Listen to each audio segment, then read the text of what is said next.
Wa an Abi Hurairah radhiyallahu ta'ala anhu, hadis ini diriwayatkan oleh Imam Abi Hurairah radhiyallahu ta'ala anhu, salah satu sahabat Nabi yang amat dekat dengan Nabi. Beliau adalah min ashabi as-suffati, termasuk orang fakir yang sangat-sangat fakir, mendekat kepada Nabi, ditempatkan tempat di samping masjidnya Nabi. Dari itulah beliau bisa belajar banyak dari Rasulullah sallallahu alaihi wasallam, sehingga beliau termasuk minal mukthirina fi riwayatil ahadithi, termasuk sahabat Nabi yang paling banyak meriwayatkan hadis-hadis Nabi sallallahu alaihi wasallam. Oleh sebab itu musuh-musuh Allah ingin menghancurkan Islam pun kadang dengan cara seperti ini, menfitnah Imam Abu Hurairah. Maka kalau di lapangan kita mendengar cerita tentang Abu Hurairah yang dihina dan diolok, pasti itu dari musuh Islam, biarpun dia pakai label Islam. Dan ini muncul, Imam Abu Hurairah meriwayatkan hadis paling banyak, makanya Imam Abu Hurairah pun dipangkas. Kalau sudah orang benci Imam Abu Hurairah, nanti hadisnya semuanya tidak akan dipakai, maka hancurlah Islam. Ada ini sekelompok. Hati-hati, kalau ada orang mencaci Abu Hurairah, langsung buku itu dirobek saja, karena pasti ini akan menjerumuskan. Biarpun katanya ditulis oleh seorang alim, dan itu alim palsu. Imam Abu Hurairah paling banyaknya perawi hadis, termasuk Sayyidat Aisyah radhiyallahu taala anha, Sayyidina Abdullah bin Umar. Qala, beliau berkata, qala Rasulullah sallallahu alaihi wasallam, Rasulullah sallallahu alaihi wasallam bersabda, idza da'a ar-rajulu imra'atahu, jika ada seorang laki-laki mengajak istrinya, ila firashihi, ke atas ranjangnya, fa'abat, lalu sang wanita tersebut keenggan, ogah-ogahan, fabata ghadbana, kemudian sang suami itu bermalam dalam keadaan menyimpan amarah. Sebab amarah tidak selalu ada di wajah, karena terlalu seremnya sang istri, kadang amarah itu disimpan di dalam hati. Amarah, fabata ghadbana, sehingga menyimpan amarah di dalam hatinya. La'anathal malaikatu, maka malaikat akan mengutuknya, hatta tusbiha, sampai subuh tiba. Ada sekelompok orang yang ingin mengangkat kaum wanita, istilah kesetaraan gender dan sebagainya, melecehkan hadis Nabi ini. Apaan urusan begitu aja bawa-bawa malaikat? Saya pernah dengar nih, innalillah. Kasihan wanita-wanita semacam itu, dia tidak ngerti bahasanya justru inilah hadis yang paling indah yang selama ini saya temukan. Urusan suami istri, kalau orang faham makna ini, cuman karena dia sudah dungu, otaknya sudah keracunan, hadis ini katanya dikit-dikit malaikat. Coba wanita diajak kemana ini? Bukan diajak untuk nyangkul di tengah pasar, bukan diajak ke tengah sawah, bukan diajak di bawah terik matahari di atas di lapangan. Akan tapi seorang wanita diajak suaminya ke atas ranjang. Adakah lebih indah dari ini dalam hidupan suami istri? Cuman memang begitulah manusia, kalau sudah tertutup otak dan hatinya dengan syariat, merendahkan hadis semacam ini seolah-olah hadis merendahkan kaum wanita. Ini bukan jika seorang wanita diajak nyangkul kalau tidak mau, bukan. Akan tapi diajak di atas ranjangnya.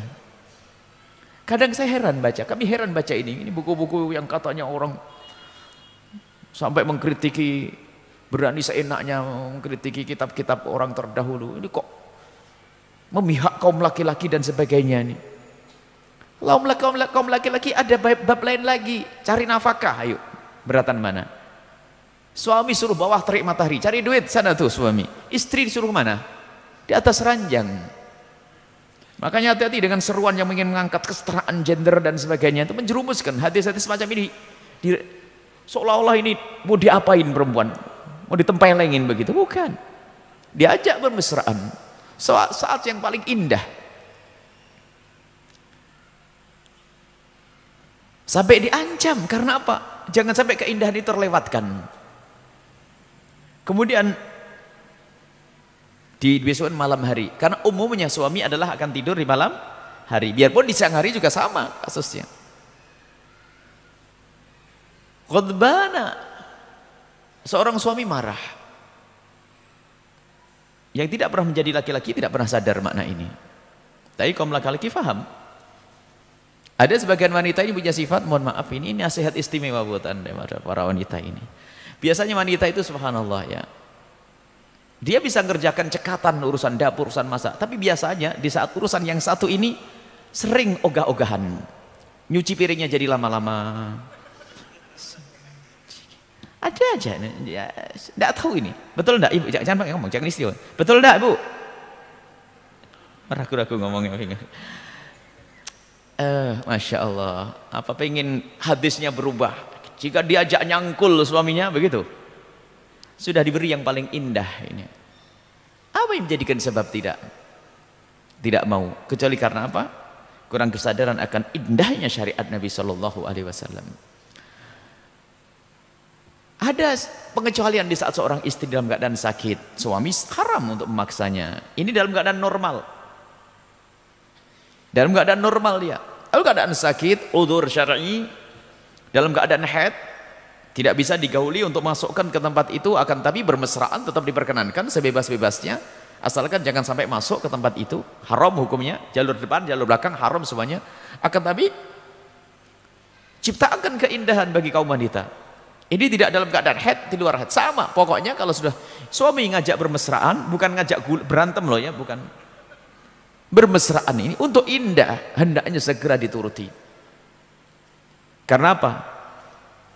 Suamimu urusannya di luar sana. Karena mungkin suamimu saking terikat hatinya denganmu, mungkin di sana melihat sesuatu yang diharamkan oleh Allah, karena dia adalah ahli iman. Wajar dia manusia normal, laki-laki normal, melihat aurat tersingkap. Karena zaman sekarang zaman Masya Allah, orang pada bingung baju tidur dipakai di pinggir jalan misalnya. Semoga Allah mengampuni dan berikan hidayah kepada siapapun seperti itu. Karena kita menginginkan semuanya masuk surga. Akhirnya di saat dia sebagai wanita, laki-laki normal, mungkin ada bangkit syahwat. Sebab syahwat tidak ada hubungannya dengan cinta. Ngelihat tersingkap aurat bisa saja terlintas. Tapi karena dia seorang yang beriman pulang ke rumah, mengajak istrinya untuk bermesraan, untuk mempererat selama ini yang dirasakan di pinggir jalan. Karena aku ngerti itu haram, yang halal adalah milikku yang ada di rumah. Maka pulang ke rumah. Tak taunya istrinya ogah-ogahan. Gak pernah sholat pun jadi sholat. Ngaji sudah hampir selesai, gara-gara diajak suaminya isyarat langsung ditambah satu lembar lagi. Model-model perempuan deh. Coba. Sehingga seorang suami seperti itu. Akan tapi para suami pun nanti ada pendidikan lain, hendaknya kamu juga sadar wahai para suami tentang wanita. Wanita ada seperti dirimu, kalau kamu capek, istri juga capek. Artinya harus tahu diri di saat meminta. Kapan waktunya? Nah ini. Dan itu pun seorang wanita yang haram menolak itu adalah saat seorang suami memang betul-betul memenuhi kewajibannya. Dan kami seru kepada semua wanita yang rindu kebahagiaan dalam rumah tangganya. Tidak harus di saat Anda melakukan hal yang satu ini, di saat Anda ada kemauan. Karena apa? Mohon maaf, wanita itu banyak sebab menjadikan dia itu tiba-tiba dingin menjelang haid. Ada sedikit kepikiran, itu sudah kayak tidak ada semangat untuk itu. Akan tapi Anda tidak boleh menuruti, itu adalah hawa nafsu. Berperan yang manis, yang semangat dengan suami. Ini adalah sesuatu yang membanggakan bagi seorang suami. Terus bergairah di dalam melayani seorang suami. Sementara di balik ini semua ada pahala dan rahmat Allah Subhanahu wa taala. Jangan kalah dengan wanita yang semoga Allah memberikan hidayah kepada mereka. Wanita yang menjual dirinya, melayani seorang laki-laki tidak pernah dikenalnya.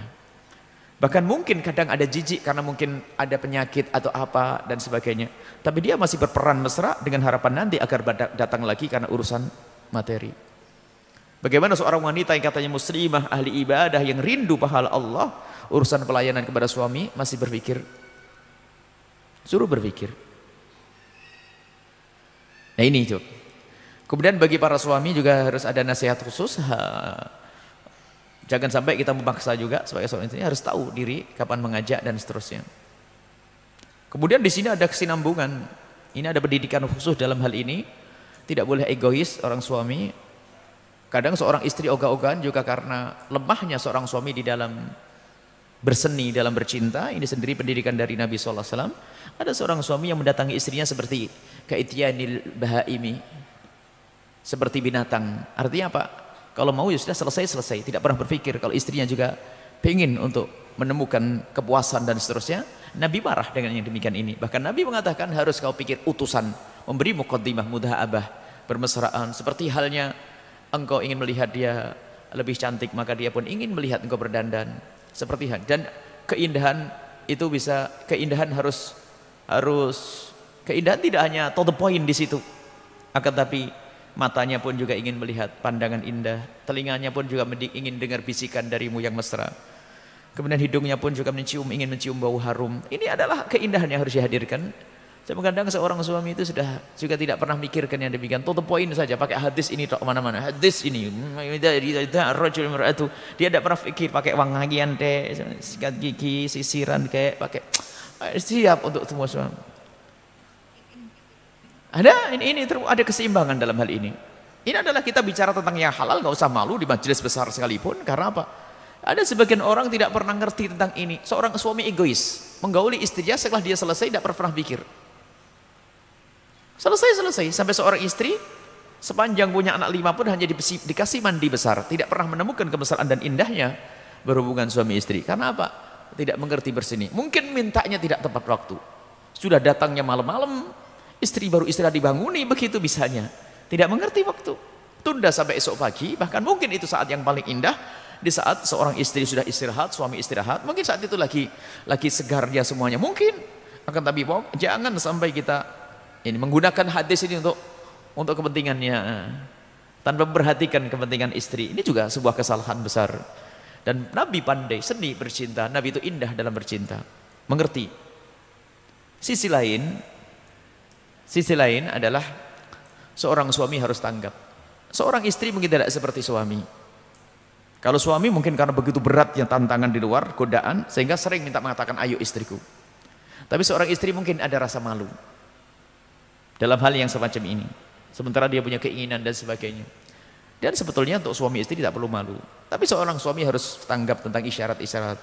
Biasanya tidur kok ketap-ketip itu paham, matanya kok melek, kemudian lihat sana. Saya harus ngerti seorang suami. Juga tidak diperkenankan seorang suami egois. Kalau sudah tidak ya sudah tidak. Apa pendidikan Nabi itu? Keseimbangan di sini, saling memperhatikan. Cuma ini hadis kan kebetulan perempuan yang diminta. Di situ ada riwayat lagi tentang seorang laki-laki.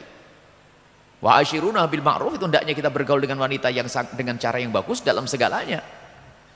Mulai sapaan dan seterusnya.